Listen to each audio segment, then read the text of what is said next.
Hi guys, and welcome to my channel. My name's Teresa and I'm the Carbootcrafter, and I'm coming on with more embellishments. This time these are the cute little crowns that I've made. You may have seen it in my first video this month, and yeah, I think they're really cute. And as I said, I'm going to be using these ones as the basis for my place settings. And it depends which way you fold it, which effect you get. So one way I fold it and I get this effect with the very plain paper but the pattern in the middle, and the other I get the patterned paper with very plain on the inside. And you can do them as big or as small as you like. This one is a tiny little, it's either 4 by 4 by 3 by 3, I can't remember which. And you can use all sorts of paper. This one is a really hefty glitter card, which I wouldn't recommend because it was a nightmare to fold, and you'll see, because it's very involved and there's a lot of folding in this, but they are so cute and I love making them. A big shout out to Julie from the craft club that I go to, who showed me how to make these a couple of years ago. I did speak to her on the phone earlier, and she's, yes, good to go in terms of making the video. So you'll start off with a square of paper, any size. I'm using 12 by 12 just so you can see the folds and my fat fingers don't get in the way. So take your piece of paper, and it's plain on one side, so the white will show as it has on this one, but I'm okay with that. But you can use double-sided papers if you prefer, and as I said, you get the different effects from it, that one, depending on whether you have the paper plain side down or pattern side up. So I'm going to start with I prefer it pattern down, but I'm going to start with pattern down, and all you're going to do is, same with most of the folds I've done, is you're going to fold it in half. Just very simply fold it in half. And like I say, it doesn't matter what size. These folds are origami folds, so they'll be exactly the same for everything. Once you've done that, you're then going to keep it folded and fold it in half again. So we've got some quarters happening with our folds.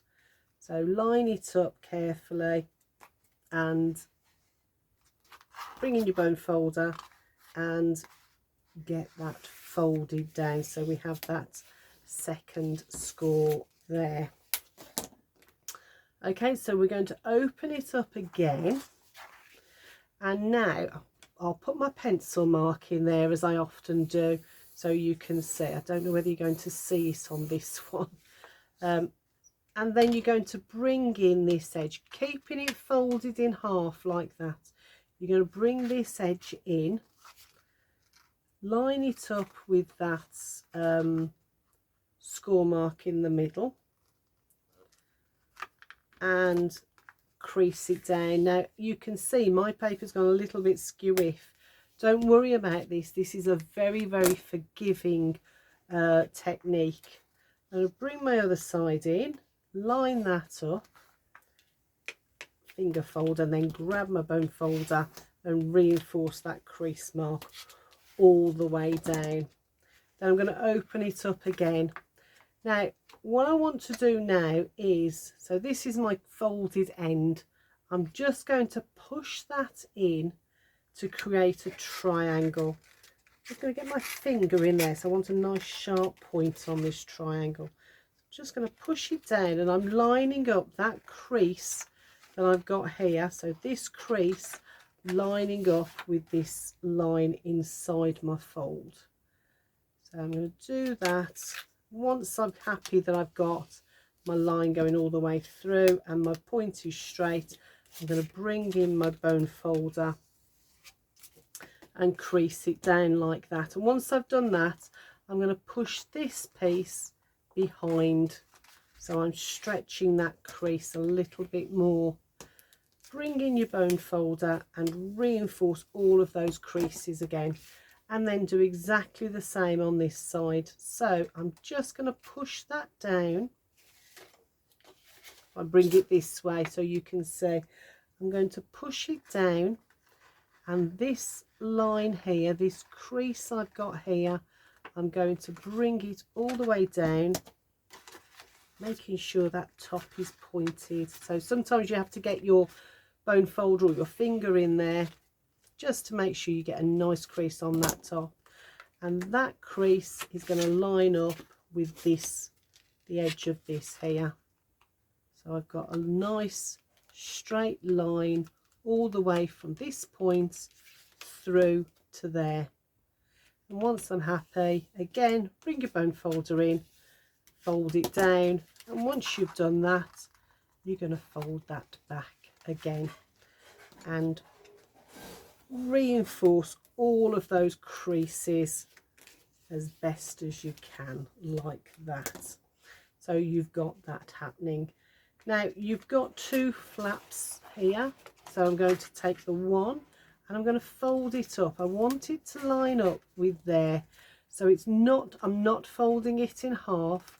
You'll feel the resistance as you push it up where it meets that other line, and just fold that. And as you can see, it's about 1/4 of an inch shy at the top. Then I'm going to pop it over and do exactly the same on that side, folding it over and then reinforcing that crease like that.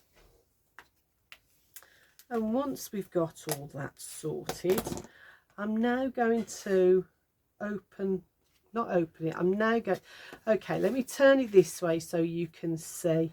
So this is my open end. Okay, so there's my two triangles I've already created, bringing that up. This is my open end. I'm now going to bring that crease mark, I'm going to line it up with this bottom crease mark here. So we've got this open bit. I'm going to bring it down like that, create a triangle and reinforce that, and I'm going to do that on both sides like that. Okay, and we're starting to create the crown now.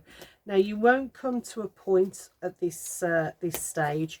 That won't come to a point, it'll be quite flat like that. Don't worry about it. That's going to be the ends of our crown. Okay, so you've now created a little pocket here. So push your pocket open, and we're going to create a kite mark. This is quite, if I turn it round that way, you can probably see. Pop your finger, or in this case I'm putting my bone folder in, and you're going to create a kite fold. Again, taking my crease mark there, lining it up with my fold on the inside of my fold, and I'm just going to push that down like that, and I'm creating a kite shape there. Okay, so once I've done that side, I'm going to do this one exactly the same. Got a little pocket in there which I'm going to open up all the way down, and once I've done that, I'm going to flatten it. I want to get that point there, and I'm lining up that crease mark with this crease mark here. Okay, and then flattening that out again like that. Now this is the most complicated bit. You're going to pop two fingers holding this piece down and push up with this. You're going to open up all of those creases, because this crease here, the first one we did, we want that to invert. So we want that crease, which was a valley, to become a mountain, and the same this side. So just carefully pinch it down and then fold it down flat like that. Okay, I'm going to show you again on the other side. So once we've done that, we're going to fold this out again. And these two pieces, because if you look, we can still see the back of those, and we want these as to be the points of our crown. So we're going to open those and create the points there. So just folding those back out of the way like that, and the same on this side here like that, just folding them back. It doesn't matter, you can line them up with that edge if you want it to be nice and tidy, or you can bring it further across. You can pop a little bit of glue now on those if that helps. So we're going to pop that back like that, and that now is starting to create our crown. I'm going to flip it over and do exactly the same. So I'm going to show you once again what we've just done. So we had our two triangles, and we've folded these two pieces back. We folded that up, and now I'm going to take this edge on the outside and I'm going to fold it, creating a 45-degree angle fold by lining it up with that fold at the bottom like that. I'll do them one at a time on this one so you can see. So I'll do the whole fold. So we've got that, we've got a little pocket in there, oops, in there. So what I'm going to do is I'm going to pop my finger in there like that,